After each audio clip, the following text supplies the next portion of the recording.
J'ai laissé mes parents vivre dans mon appartement pendant 2 ans. Hier soir, ma mère m'a envoyé un SMS, « Tu n'es pas le bienvenu ici demain. Nous donnons ta chambre à ta sœur. » Mon père a ajouté, « Ne fais pas de scène. » Je n'ai pas répondu. J'ai rempli un formulaire. Ce matin, ils se sont réveillés avec un avis d'expulsion, leur clé désactivée, et ma sœur hurlant dans le couloir. Je m'appelle Michael. J'ai 29 ans. Et s'il y a une chose que j'ai apprise sur la famille, c'est qu'être fiable signifie être invisible. Il y a 2 ans, j'ai acheté un appartement de luxe au centre-ville de Seattle. 3 chambres, des fenêtres du sol au plafond, une vue sur l'eau qui m'a coûté 6 chiffres rien qu'en acompte. J'ai économisé pendant 5 ans, j'ai fait des doubles quarts en tant qu'ingénieur logiciel, j'ai refusé des vacances et des sorties. Cet appartement était censé être ma récompense, mon nouveau départ, ma preuve que j'avais réussi. J'y ai vécu exactement 3 semaines avant que mon père n'appelle. Son affaire s'était effondrée. Quelque chose à propos de mauvais investissements et de partenaires qui avaient disparu avec l'argent. Je n'ai jamais eu toute l'histoire. Ce que j'ai eu, c'est un appel téléphonique tardif et ma mère pleurant en arrière-plan, disant qu'ils étaient sur le point de perdre leur maison. Ma sœur cadette, Sharon, était encore à l'université. Ils n'avaient nulle part où aller. Je n'ai pas hésité.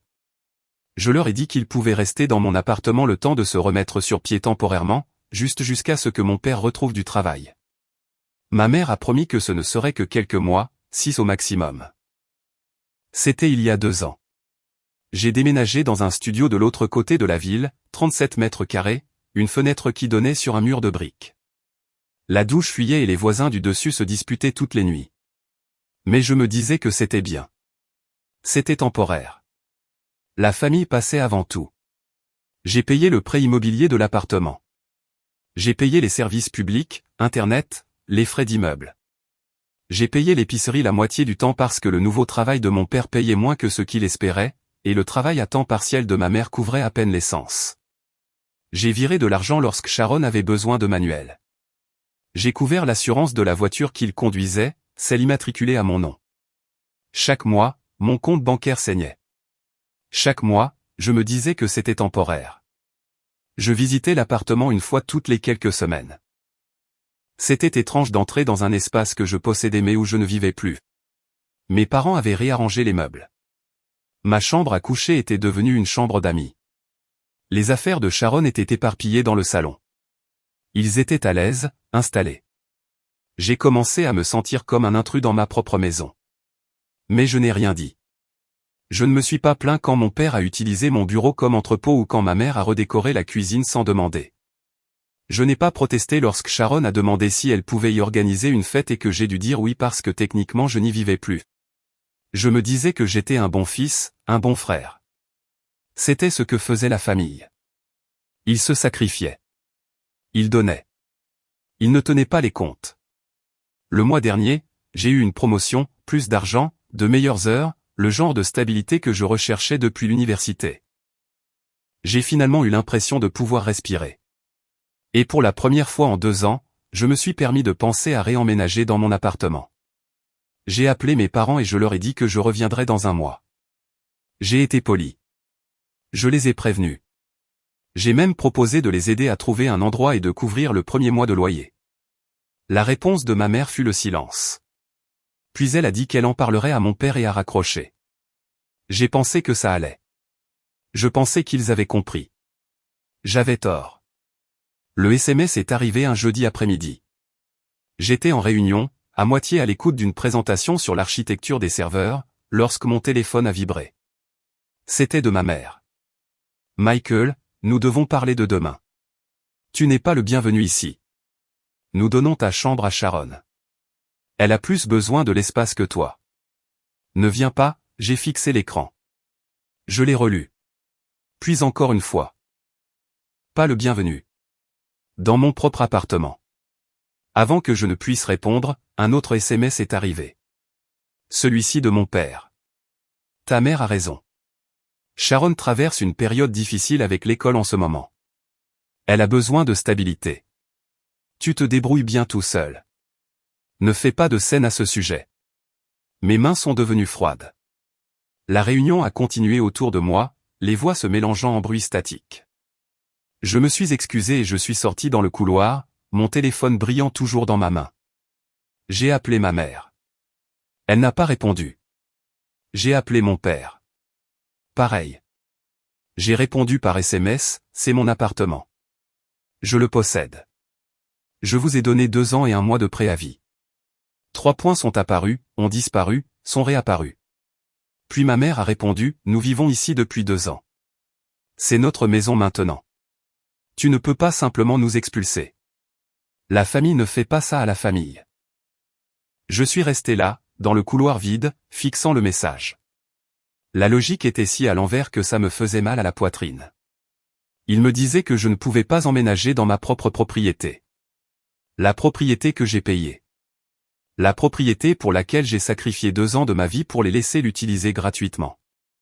Un autre SMS de mon père. Sharon a déjà déménagé ses affaires dans ton ancienne chambre. C'est fait. Sois raisonnable. Raisonnable? J'ai appelé Sharon.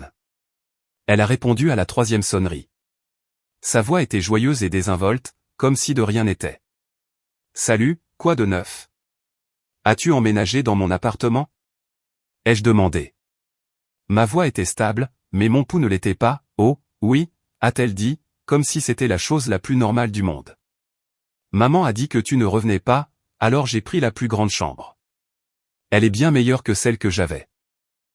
Ça ne te dérange pas, n'est-ce pas? Je n'ai pas répondu tout de suite. Le silence s'est étiré. Michael, dit-elle, son ton changeant. Tu n'es pas vraiment en colère à ce sujet, n'est-ce pas? Tu ne vis même pas là. Je le possède, Sharon. D'accord, mais Jean, tu ne l'utilisais pas, et moi j'en ai vraiment besoin. J'essaie de me concentrer sur l'école et mon activité secondaire. J'ai besoin d'espace pour toutes mes affaires. Maman a dit que tu comprendrais. Son activité secondaire. Celle que j'avais aidé à financer il y a 6 mois lorsqu'elle m'avait demandé $2000 pour acheter des stocks pour une boutique en ligne qui n'a jamais été lancée. Sharon, j'ai donné 1 mois de préavis à tout le monde. Je reviens. Elle a ri. Elle a vraiment ri. Allez, Michael. Ne sois pas dramatique. Tu es bien là où tu es. C'est mieux pour tout le monde. Mieux pour tout le monde? Ai-je répété. Oui, tu es égoïste en ce moment. Nous sommes une famille. Tu es censé nous aider, pas rendre les choses plus difficiles. J'ai raccroché. Je suis resté dans le couloir pendant un long moment, mon téléphone toujours à la main. Des gens passaient devant moi. Quelqu'un m'a demandé si ça allait. J'ai hoché la tête et j'ai dit que ça allait. Ça n'allait pas. Je suis retourné à mon bureau, je me suis assis et j'ai ouvert mon ordinateur portable. Je ne suis pas retourné à la réunion. Au lieu de cela, j'ai sorti les documents que je conservais dans un dossier sécurisé sur mon bureau, titre de propriété de l'appartement, relevé hypothécaire, facture de service public, chaque reçu, chaque paiement, chaque preuve de propriété. Puis j'ai ouvert un nouvel onglet et j'ai cherché quelque chose dont je n'aurais jamais pensé avoir besoin, procédure d'expulsion, droit du propriétaire, loi sur les propriétés occupées par le propriétaire. J'ai lu pendant 1 heure. Puis j'ai appelé mon avocat, celui qui s'était occupé de l'achat de l'appartement. Il a décroché à la 2e sonnerie. Michael, salut, que puis-je faire pour vous? Je dois déposer un avis d'expulsion contre mes parents et ma sœur. Il y a eu une pause. Ils vivent dans votre propriété gratuitement depuis 2 ans. Je suis le seul propriétaire. Ils viennent de me dire que je n'étais pas le bienvenu dans mon propre appartement parce qu'ils donnaient ma chambre à ma sœur. Une autre pause, plus longue cette fois. Puis il a dit, je rédigerai l'avis ce soir. Vous l'aurez d'ici demain matin. Merci. J'ai raccroché et j'ai fixé mon écran. Le SMS de ma mère était toujours là, tu n'es pas le bienvenu ici. Je n'ai pas répondu. Je n'ai pas discuté. Je n'ai pas expliqué. J'ai juste attendu. Je n'ai pas dormi cette nuit-là. J'étais assis au bord de mon lit dans le studio, celui avec la douche qui fuyait et les voisins qui criaient, et j'ai rejoué chaque conversation que j'avais eue avec ma famille au cours des 2 dernières années. Chaque fois que j'avais viré de l'argent, chaque fois que j'avais dit oui lorsqu'ils demandaient plus. Chaque fois que j'avais ravalé ma frustration parce que la famille était censée passer avant tout. J'ai pensé aux premiers mois après leur emménagement. Comment mon père m'avait remercié. Comment ma mère m'avait serré dans ses bras et avait promis qu'il partirait bientôt. Comment Sharon avait dit que j'étais le meilleur frère qu'elle pouvait demander.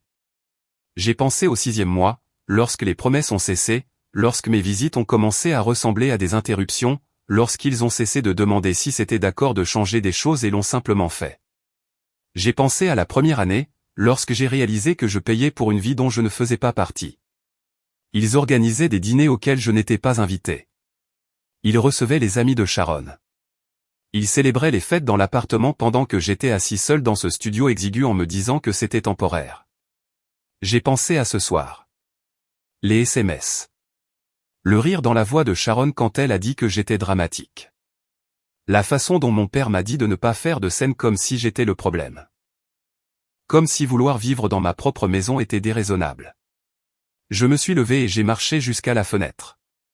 Le mur de briques me regardait. J'avais regardé ce mur pendant 2 ans, me disant que ça valait le coup, que j'aidais, que j'étais un bon fils, un bon frère. Mais qu'est-ce que ça m'avait apporté? Il ne me voyait pas comme généreux. Il me voyait comme une ressource, un compte bancaire sans limite, un paillasson qui ne riposterait jamais. Et peut-être que je l'avais été. J'ai ouvert mon téléphone et j'ai fait défiler le message à nouveau, « Tu n'es pas le bienvenu ici. Ne fais pas de scène. Tu es égoïste. » Égoïste. Je leur avais donné 2 ans de ma vie. 2 ans à vivre dans cette boîte pendant qu'ils profitaient d'un espace que j'avais travaillé un demi-décennie pour me l'offrir. J'avais payé leurs factures, financé leur vie, demandé rien en retour, et ils m'appelaient égoïste. Je me suis rassis sur le lit et j'ai fixé le mur. Ma poitrine était serrée, comme si quelqu'un avait enroulé un bandeau autour de mes côtes et le serrait plus fort à chaque respiration. Je voulais les appeler. Je voulais expliquer. Je voulais dire toutes les choses que j'avais retenues pendant 2 ans. Mais je savais que cela n'aurait pas d'importance. Ils avaient fait leur choix. Ils avaient choisi le confort de Sharon plutôt que ma propriété. Ils avaient choisi la commodité plutôt que le respect. Alors, j'ai choisi le silence. Je n'ai pas répondu aux SMS. Je n'ai pas appelé. Je n'ai pas discuté, ni supplié, ni expliqué. J'ai juste attendu l'email de l'avocat. Il est arrivé à 23h47. Objet, avis d'expulsion, prêt à être déposé. J'ai ouvert la pièce jointe, j'ai lu le document. Chaque mot était clair, professionnel, juridiquement inattaquable. Il listait l'adresse de la propriété, les noms des occupants, les motifs de l'expulsion, le propriétaire réclame sa résidence principale, préavis approprié fourni, refus illégal de quitter les lieux. En bas se trouvait une ligne pour ma signature. J'ai signé. Puis je l'ai transmis au bureau du greffier du comté avec des instructions de le déposer dès la 1 heure du matin. J'ai fermé mon ordinateur portable, éteint les lumières et me suis allongé dans le noir. Pour la première fois en 2 ans, je ne me sentais pas coupable. Je me sentais libre. Le lendemain matin, je me suis réveillé avec une confirmation par email. L'avis d'expulsion avait été déposé. Officiel, légal, irréversible. Je me suis préparé pour le travail comme n'importe quel autre jour, douche, café, cravate. J'ai traversé la ville, devant le café où j'avais l'habitude de rencontrer mes parents pour le petit déjeuner avant que tout cela ne commence. Devant l'immeuble où se trouvait mon appartement, celui où je n'étais pas entré depuis 3 semaines. J'ai pensé à la dernière fois que j'avais rendu visite. Comment Sharon avait à peine levé les yeux de son téléphone. Comment mon père avait demandé si je pouvais couvrir le renouvellement de son assurance automobile parce qu'il était à court d'argent ce mois-là. Comment ma mère avait mentionné avoir besoin d'un nouveau canapé, juste comme ça, comme si c'était quelque chose que j'allais évidemment payer. J'avais dit oui, comme toujours. C'était ça, être fiable. Les gens cessaient de le voir comme de la gentillesse. Ils commençaient à le voir comme une obligation, attendue, automatique. J'ai pensé à mon enfance, à la façon dont j'avais toujours été le responsable, celui qui avait de bonnes notes, qui ne causait pas de problème, qui aidait avec les factures quand j'ai eu mon premier emploi à 16 ans. Sharon était le bébé, celle à qui tout était pardonné. Elle avait échoué des cours, écrasé une voiture, quitté 3 emplois de suite, et à chaque fois mes parents haussaient les épaules. Elle est encore en train de se chercher, disait-il. J'étais en train de me chercher aussi. Mais personne ne s'en souciait parce que je ne faisais pas de bruit. Je n'exigeais pas d'attention. Je faisais juste ce qui devait être fait. Je me suis souvenu de mon diplôme universitaire. Mes parents étaient venus, mais ils avaient passé la majeure partie de la journée à parler du prochain bal de fin d'études de Sharon. J'avais travaillé 2 emplois pour payer l'école. J'avais obtenu mon diplôme avec mention. Et au dîner, mon père avait passé 20 minutes à se plaindre du prix de la robe de Sharon pendant que j'étais assis là dans ma toge et mon mortier loué, inaperçu. Je me suis souvenu de l'année où j'ai acheté ma première voiture. J'avais économisé pendant des mois, recherché chaque modèle, finalement choisi celui que j'aimais. J'avais conduit jusqu'à la maison de mes parents pour leur montrer, excité pour une fois.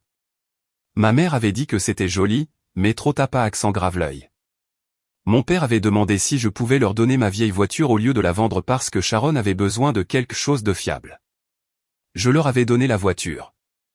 Je me suis souvenu de chaque fois qu'ils avaient appelé pour demander de l'argent, loyer, épicerie, facture médicale, frais de scolarité de Sharon. Je l'avais envoyé sans hésitation, même si cela signifiait manger des ramen pendant 2 semaines. Même si cela signifiait reporter mes propres projets. Et je n'avais jamais rien demandé en retour. Ni argent, ni gratitude, juste du respect. Mais le respect n'était pas quelque chose qu'ils pensaient que je méritais. Je suis entré dans le parking de mon travail, j'ai coupé le moteur et je suis resté assis là. L'avis d'expulsion était déposé. À présent, un huissier de justice serait en route pour l'appartement. Mon appartement. J'ai vérifié mon téléphone. Aucun message, aucun appel manqué. Il ne le savait pas encore. Je suis sorti de la voiture et je suis entré dans le bâtiment. Mon collègue, Jacob, m'a demandé si je voulais déjeuner plus tard. J'ai dit, bien sûr. Il m'a demandé si ça allait. J'ai dit que ça allait. Je ne mentais pas. Ça allait. Pour la première fois depuis longtemps, j'avais l'impression d'avoir fait quelque chose pour moi. À midi, mon téléphone a vibré. Un SMS de la société de gestion immobilière que j'avais engagée ce matin-là. Carte clé désactivée comme demandé. Nouveau code défini. Les occupants ne pourront plus accéder à la propriété à partir de 15 heures aujourd'hui. Je l'ai lu 2 fois, puis j'ai rangé mon téléphone. Jacob a demandé ce que je voulais manger. J'ai dit que tout allait bien. Il a ri et a dit que j'avais l'air distrait. J'ai souri et j'ai dit que j'avais beaucoup de choses en tête. C'était l'euphémisme de l'année. Le premier appel est arrivé à 15h17. Ma mère. Je l'ai laissé sonner. Le deuxième appel est arrivé à 15h19. Mon père. Je l'ai laissé sonner. Le troisième, le quatrième et le cinquième appel sont arrivés rapidement, Sharon, maman à nouveau, papa à nouveau. J'ai mis mon téléphone en silencieux et je l'ai posé face cachée sur mon bureau. Jacob a jeté un coup d'œil. Tout va bien? Oui, juste des trucs de famille. Il a hoché la tête et est retourné à son écran. J'ai fixé le mien, actualisant mon email toutes les quelques minutes. À 15h42, un nouveau message est arrivé de l'huissier de justice. Objet, confirmation de signification. Avis d'expulsion remis aux occupants à 15h31. Tous les résidents présents. Document reçu. Preuve vidéo ci-jointe. J'ai ouvert la vidéo. C'était des images de la caméra corporelle de l'huissier. Ma mère ouvrant la porte, confuse. L'huissier lui tendant l'enveloppe, son visage changeant en lisant la première ligne. Mon père apparaissant derrière elle, saisissant les papiers, son expression passant de la confusion à la colère. Sharon en arrière-plan, demandant ce qui se passait. La voix de l'huissier, calme et professionnelle, ceci est un avis d'expulsion formel. Vous avez 72 heures pour quitter la propriété. Des instructions supplémentaires sont incluses dans le document. Mon père a commencé à dire quelque chose, mais l'huissier s'éloignait déjà. La vidéo s'est terminée. J'ai fermé l'email et j'ai fixé le mur. 72 heures. C'était le minimum requis par la loi pour les expulsions pour emménagement du propriétaire dans l'État de Washington. 3 jours pour faire ses valises et partir. Mon téléphone a vibré à nouveau. Cette fois, un SMS de mon père. Qu'est-ce que c'est que ce bordel? Tu nous expulses vraiment? Ta propre famille. Puis ma mère. Michael, c'est cruel. On peut en parler. Ne nous fais pas ça. Puis Sharon. tu nous mets sérieusement à la porte pour une chambre? Tu es fou. Je n'ai pas répondu. À 17h, j'ai quitté le travail. J'ai conduit vers l'appartement, non pas pour y entrer, mais pour voir. Je me suis garé de l'autre côté de la rue et j'ai attendu. À 17h23, Sharon est sortie de l'immeuble, son téléphone pressé contre son oreille. Elle faisait les 100 pas devant l'entrée, gesticulant sauvagement. Je ne pouvais pas l'entendre, mais je n'en avais pas besoin. Elle a essayé sa carte clé sur la porte. Ça n'a pas marché. Elle a réessayé. Toujours rien. Elle a sorti son téléphone et a passé un appel. 30 secondes plus tard, mon téléphone a vibré. Je n'ai pas répondu. Elle a crié quelque chose que je ne pouvais pas distinguer et a donné un coup de pied dans la porte. Mon père est sorti ensuite, l'air furieux. Il a essayé sa carte clé. Même résultat. Il s'est tourné vers Sharon, a dit quelque chose de sec, et a sorti son téléphone. Il a appelé quelqu'un, probablement la gestion de l'immeuble. 5 minutes plus tard, un agent de sécurité est sorti. Ils ont parlé. Le garde a secoué la tête, a fait un geste vers un papier dans sa main.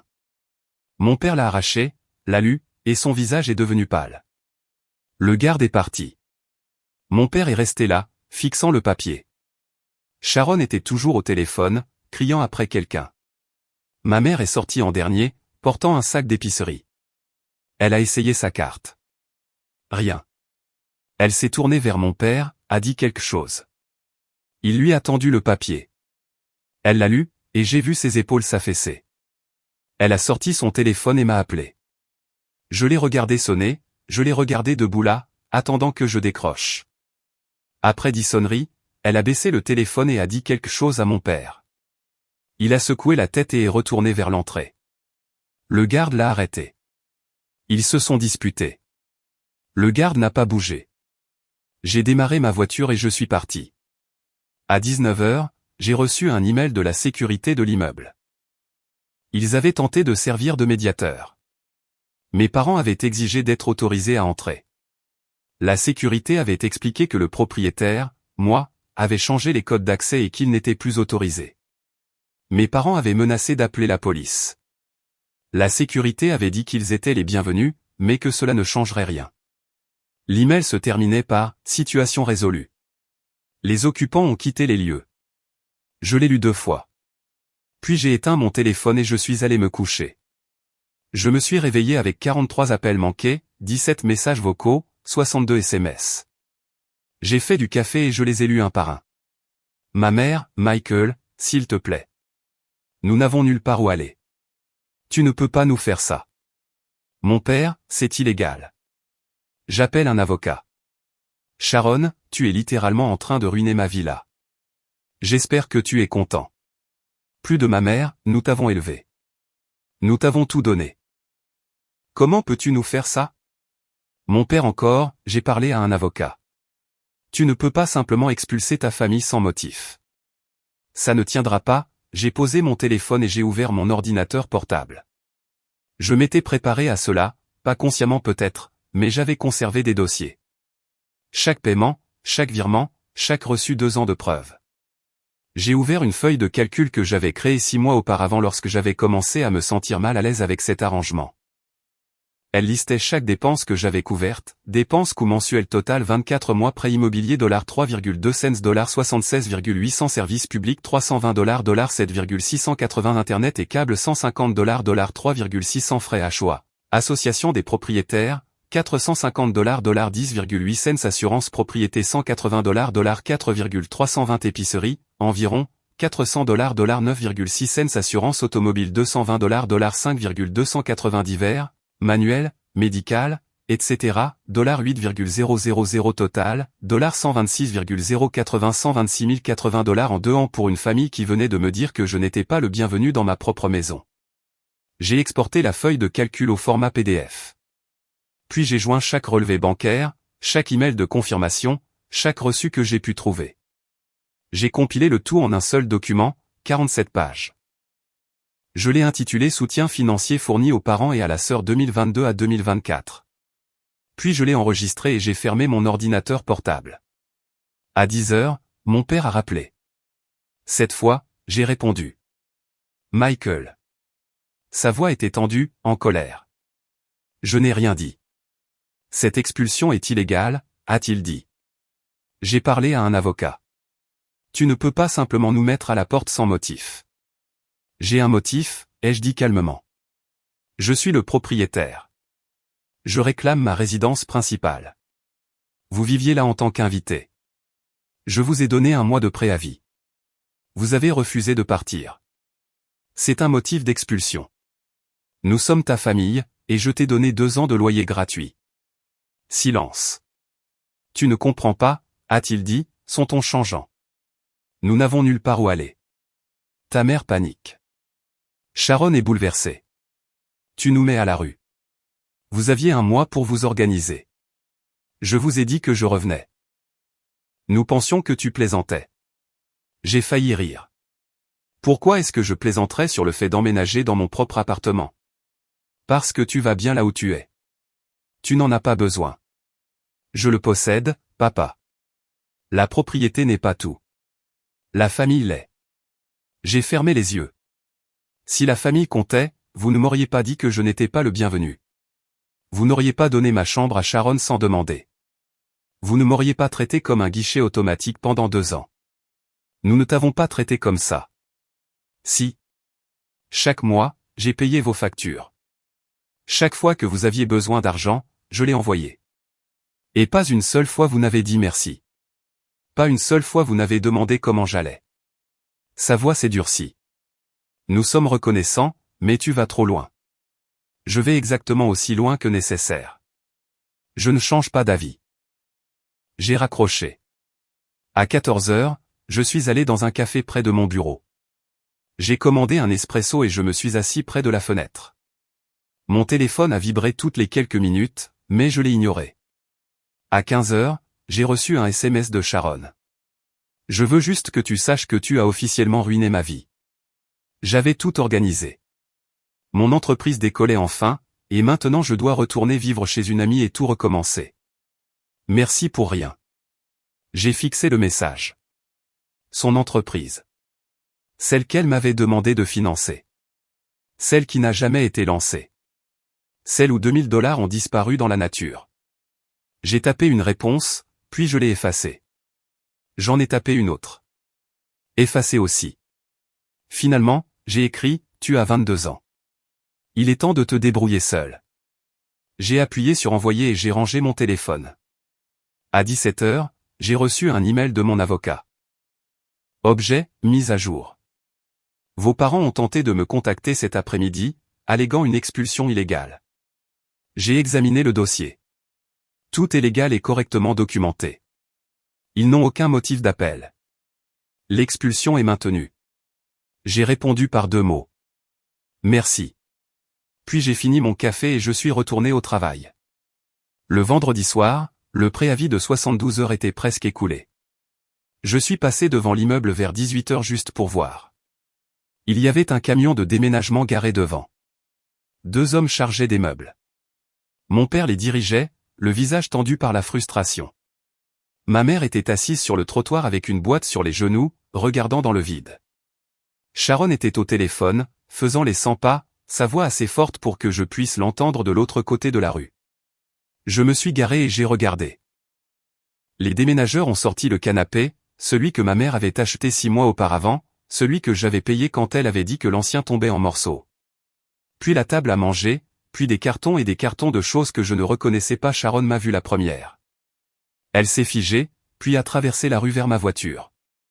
J'ai baissé la vitre. Tu es content maintenant, dit-elle, la voix tremblante. Regarde ce que tu as fait. Je n'ai pas répondu.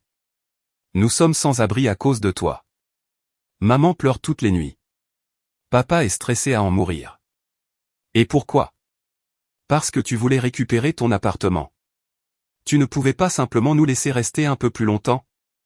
Je vous ai donné 2 ans, ai-je dit doucement, et 1 mois de préavis. 1 mois ne suffit pas, c'est ce que la loi exige. Au diable la loi. Tu es censé être de la famille.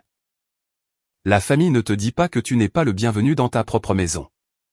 Elle m'a regardé fixement, la mâchoire serrée. Tu sais quoi? Tu n'es pas la personne que je croyais. Tu es froid, égoïste. J'espère que tu apprécieras de vivre seul dans cet appartement parce qu'aucun de nous ne te parlera plus jamais. Elle a tourné le dos et a traversé la rue. Je l'ai regardé partir, je l'ai regardé dire quelque chose à mon père, je l'ai regardé jeter un coup d'œil à ma voiture, son expression dure. J'ai démarré le moteur et je suis parti. Cette nuit-là, j'ai reçu un appel de ma mère. J'ai failli ne pas répondre, mais quelque chose m'a poussé à décrocher. Michael, dit-elle, la voix nouée. S'il te plaît, nous avons besoin de plus de temps. Juste une semaine de plus. Nous partirons. Je te le promets. L'avis d'expulsion vous a donné 72 heures. Cela se termine demain. Nous ne pouvons pas trouver d'endroit aussi rapidement. Tout est trop cher.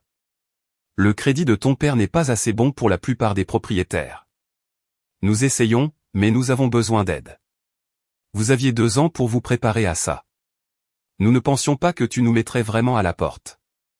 Pourquoi pas? Elle n'a pas répondu tout de suite. Puis elle a dit doucement, parce que tu es toi.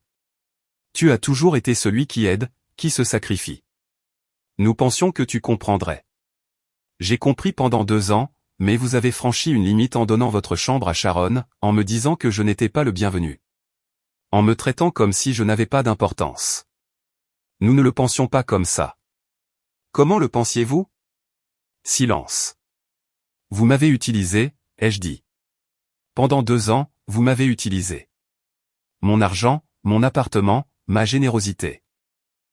Et au moment où j'ai demandé quelque chose en retour, vous vous êtes retourné contre moi. Ce n'est pas juste, n'est-ce pas? Elle a commencé à pleurer. Je pouvais l'entendre à travers le téléphone, les sanglots doux et saccadés. Une partie de moi voulait céder, dire, d'accord, encore une semaine, être la personne qu'elle s'attendait à ce que je sois. Mais je ne l'ai pas fait. Vous avez jusqu'à demain, ai-je dit. Après ça, le bureau du shérif s'en occupera. Michael, s'il te plaît. J'ai raccroché. J'étais assis là dans le noir, mon téléphone toujours à la main. L'appartement semblait plus petit que d'habitude, plus calme.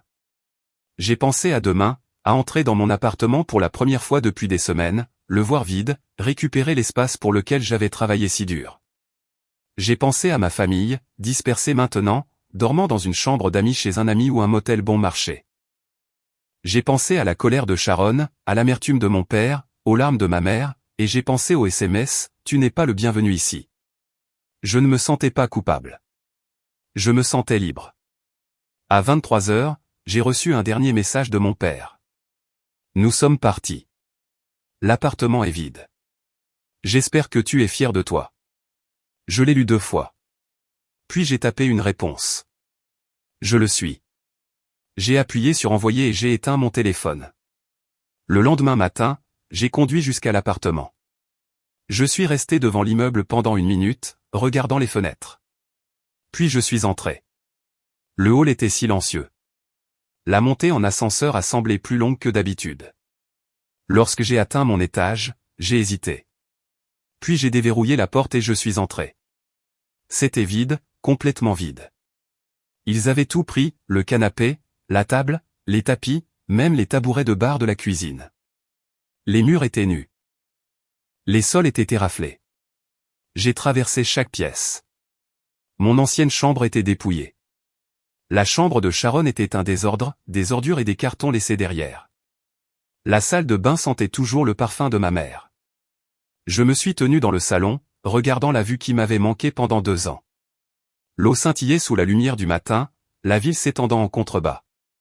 C'était à moi à nouveau. J'ai sorti mon téléphone et j'ai appelé un magasin de meubles, puis un service de nettoyage, puis un serrurier pour changer les serrures physiques juste au cas où. À la fin de la journée, l'appartement serait à moi dans tous les sens du terme. J'ai souri. Pour la première fois en 2 ans, j'étais chez moi. 3 semaines plus tard, l'appartement ressemblait à nouveau au mien.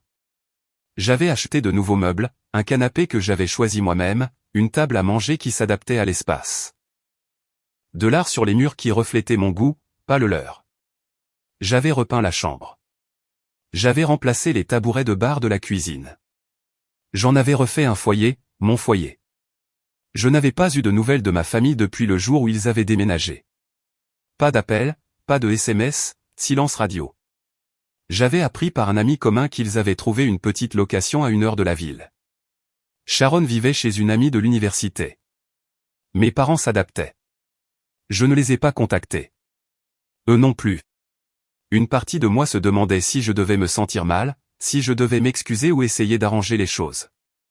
Mais chaque fois que j'y pensais, je me souvenais des SMS, « Tu n'es pas le bienvenu ici.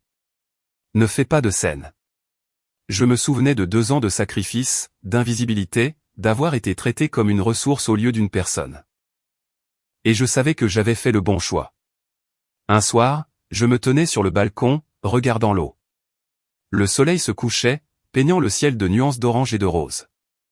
Ma tasse de café était chaude dans mes mains. La ville bourdonnait en dessous, distante et vivante. Mon téléphone a vibré. Un SMS de Jacob. Vers demain soir. J'ai souri et j'ai répondu, oui, je suis partant. Il a répondu avec un emoji pouce levé. J'ai posé mon téléphone et je me suis appuyé contre la balustrade. Pendant 2 ans, je me suis dit que j'aidais ma famille, que j'étais altruiste, noble, le fiable. Mais quelque part en cours de route, je m'étais perdu. J'étais devenu invisible, non seulement pour eux, mais pour moi. Réemménager dans cet appartement ne consistait pas seulement à récupérer de l'espace. Il s'agissait de récupérer ma vie, mes choix, mes limites. J'ai pensé à la feuille de calcul, 126 080 $, un nombre qui me rendait autrefois fier. Maintenant, cela me rendait juste fatigué. Mais je n'étais plus en colère. Je n'étais pas amer. J'étais libre. À l'intérieur, l'appartement était calme, paisible. Ma musique jouait doucement depuis le salon. Mon fauteuil préféré était près de la fenêtre. Mes livres bordaient l'étagère. C'était exactement ce que j'avais imaginé lorsque j'avais acheté cet endroit il y a 5 ans. Un espace qui était le mien. Une vie qui reflétait qui j'étais, pas qui on attendait que je sois. J'ai fini mon café et je suis rentré, j'ai fermé la porte du balcon, j'ai éteint les lumières. Demain, je me réveillerai dans mon propre lit, dans mon propre appartement, sans culpabilité ni obligation pesant sur moi. Demain, je recommencerai à zéro. Et pour la première fois en 2 ans, cela me semblait suffisant.